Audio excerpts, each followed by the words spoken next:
to my YouTube channel. My name is Sunshine Zee or Z, and I welcome you here. If it's your first time, you're welcome to comment, like, subscribe, and if you're a returning subscriber, as always, truly appreciate you.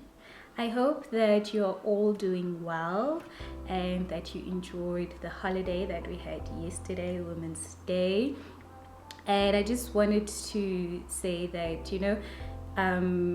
in the past, before COVID, we used to have all these women's celebrations, Women's Month celebrations, and conferences and all sorts of things. And to be honest, I really miss those. It was nice to, get out, dress up, and just being with other women. I don't know. I think we probably should have done more of that, just sort of encouraging each other, being around each other, having speakers, keynote speakers encourage us. And I don't know, I miss that. I know we probably do things online now, but I don't think it's the same, personally. I miss that getting together of women into one space and just feeding off of each other's energies. Personally, I just love anything that has to do with women. I'm borderline obsessed with anything that has to do with women. And I think we don't do enough of that. We don't do enough of encouraging each other, paying it forward, supporting one another. The other day, actually, a friend of mine said to me, I have a business idea. And I said, okay. And she told me the idea. And I said, okay, that sounds cool. But I mean, there was nothing special about it really, until she's like, but imagine this for women. And I was like, oh my goodness, yes.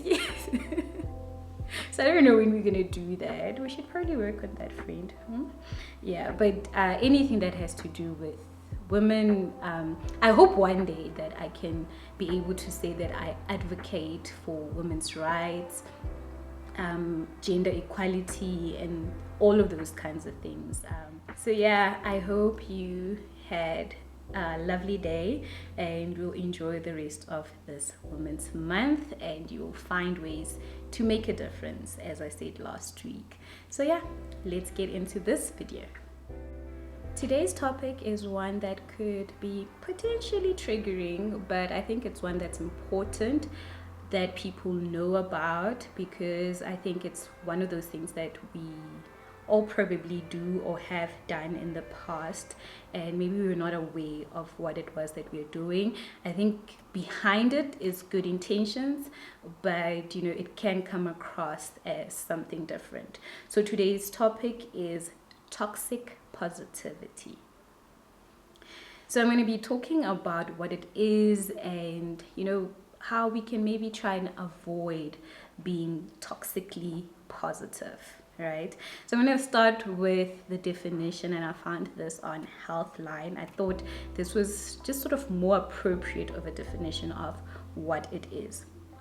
So it says, toxic positivity is the assumption either by one's self or others that despite a person's emotional pain or difficult situation, they should only have a positive mindset, e.g. positive vibes only.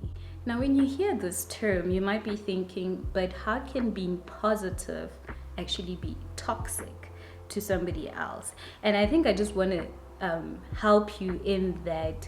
I think there's a popular term and I like it so much, and they say read the room. So the first thing is to try and assess the situation, assess how this person is feeling.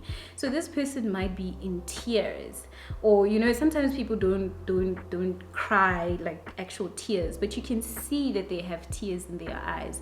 You can see they're fidgeting, you can see they're frustrated. So read the room, read what is happening to this person in order to be able to respond appropriately. We tend to unintentionally invalidate the other person's feelings by dismissing it, by saying, well, that's not a big deal, or simply even just saying those terms such as positive vibes, think positively. And I'm personally a positive thinker. I think I'm generally just optimistic about life.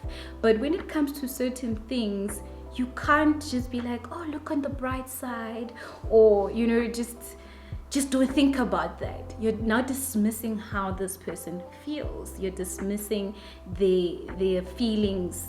You're dismissing their pain. You're dismissing their discomfort.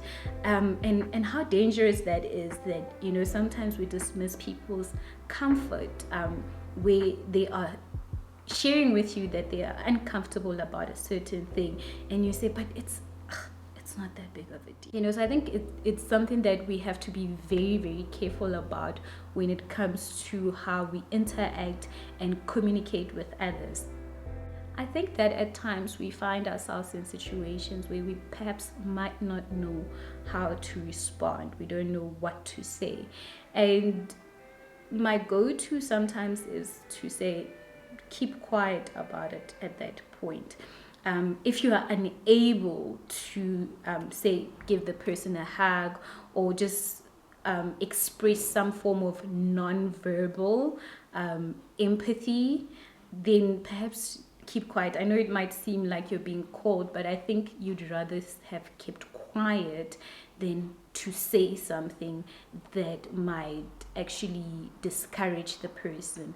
I think in some instances you don't even know this, but perhaps people don't come to you when they're in distress or when they're going through a lot because of how you are quick to dismiss them.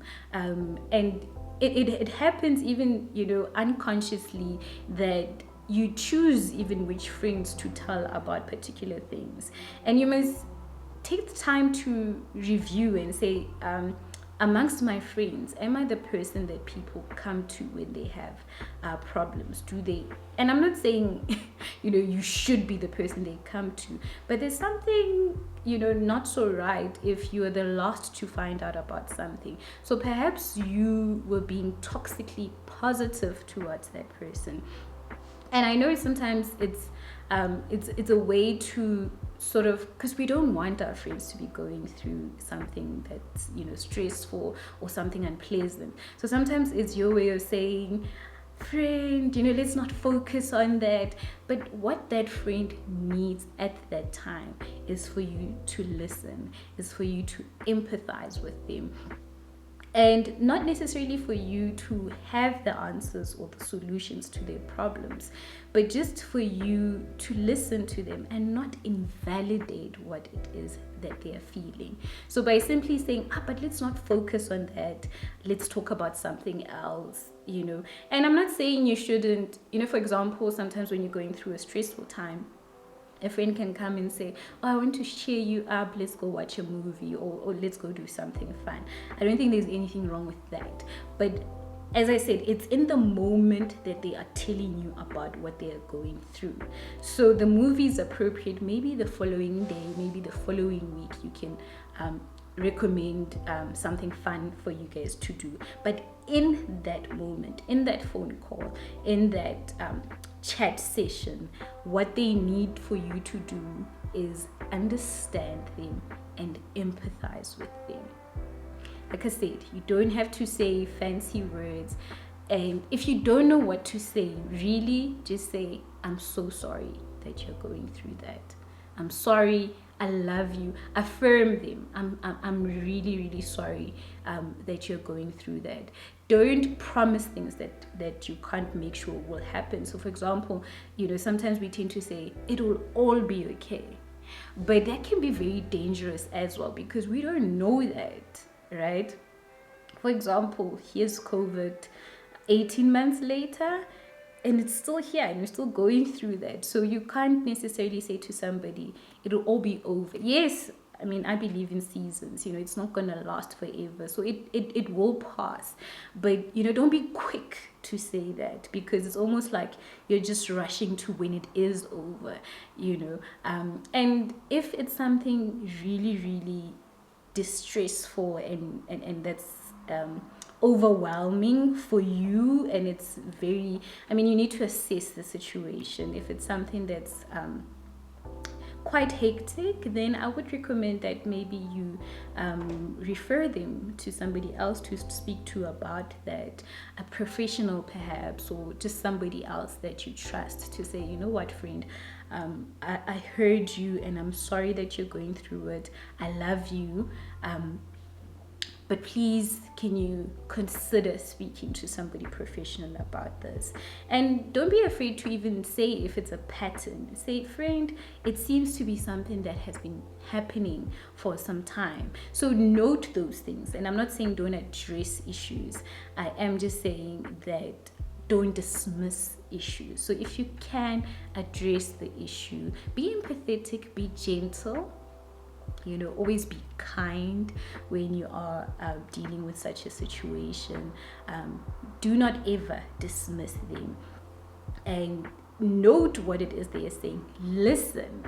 I mean, I feel guilty sometimes. I feel like, especially people who talk a lot, have a lot to say without actually listening. Listen to what this person is saying to you, and sometimes that's all they need, just somebody to listen to them. So be that kind of person to people around you, to your family members.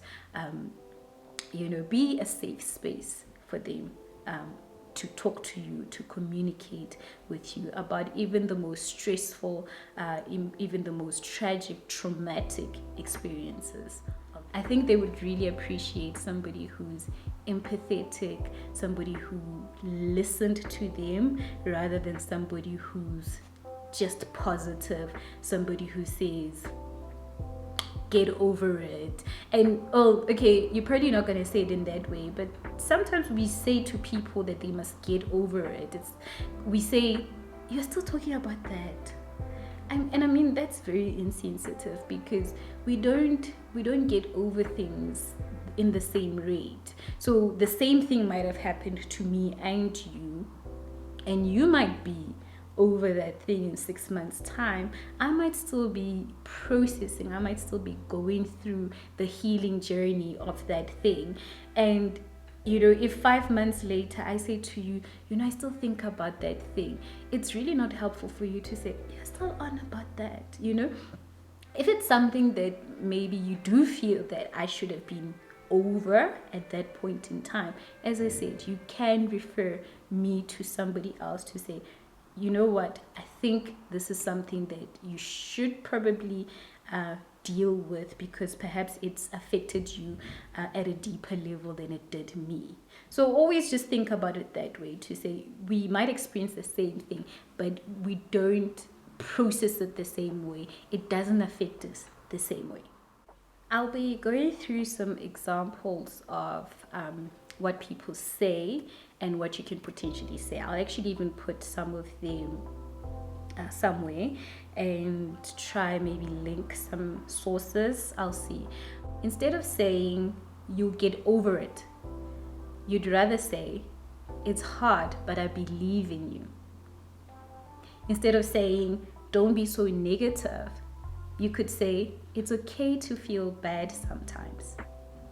Instead of saying failure is not an option, and I think a lot of people think that this is positive, you know, it's a positive thing to say. It will be more helpful to say failure is part of growth. I find these examples to be really helpful, because it helps you to put words in such a way that it's still encouraging, but it's not toxically positive. And I truly believe that a lot of people have good intentions when they say something. It's just maybe in how they phrase it or how they word it that might come across as if they're being dismissive. So please look into perhaps just using different phrases, and try and stay away from popular things to say, right? Because there's things that we know people say during certain situations. I'll give you an example. For example, when somebody is going through grief or a season of mourning, what we want to do very quickly is to assure that person that everything is going to be fine, and we usually do that in form of words. And I think this is very dangerous, because what we try to do is to let them know that everything's going to be fine, right? But if you put yourself in those shoes, and I've been in that position, at that moment it doesn't feel like everything is going to be fine, and it's such a difficult thing to go through. You're still trying to come to terms with this thing, your brain still is trying to process. I mean, sometimes you don't even believe it has happened, and yet this person wants to say to you, it's all going to be fine, right? And I understand that it's their desperate attempt to make you feel better. Once again, read the room. If that person is hysterical, if that person is just in a lot of pain, sometimes keeping quiet might be the best option for you at that time. Let them vent it out. Let them say what it is that they need to say, and understand that they are saying these things and they are acting in this way because of the shock. I think a lot of us forget that there's a lot of shock that goes into losing somebody close to you. So sometimes they're not even in their right state of mind, and here you are trying to say all of these things that, as I said, might not be helpful in that situation. This actually reminds me of a post that I saw not so long ago by one of my favorite people to follow on Instagram, Kaya Dlanga, and I thought there was such an appropriate post with regards to how to handle grief, right? So he actually quotes the Bible in the book of Job, speaking about how when Job had gone through all the losses. We all know he lost everybody basically in his life. And after he had gone through all of that, his friends came and they sat with him. I think it says for about 10 days. They just sat. They didn't say anything. They didn't do much. And I'm not saying don't do anything. It's very helpful when people are going through grief for you to show your support with acts of service. So I think acts of service rather than words might also be helpful. But they came and they sat with them in silence. And I found that to be so powerful, because in my personal life, I found that to speak volumes more than the texts that people send. And I'm not saying you must go and support, right? But there's just something about seeing your friend come through for you when you need it the most. They don't even have to say anything, Sorry, I'm about to tear up, but they don't have to say anything in order to let you know that they are there for you. All they've done is come to you, and I've applied it in my life, because when it first happened to me, I didn't even know I needed it. This was 10 years ago, and I had lost my grandmother. And I remember 2 friends of mine came, and I think it was the first loss as an adult, and I didn't know what it was that I might have needed or not. And I remember they had said that they might come, but when somebody called me and said, your friends are here, and I remember seeing them sitting there, and it spoke volumes. It said so much without them even having to say anything. And I don't even remember what they might have said. They might have said nice things, I don't know. But what I do remember is what it felt like to see them there.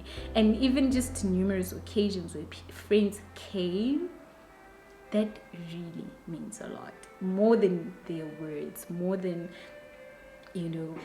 poetically sounding words or philosophical words about death. What matters sometimes is your presence.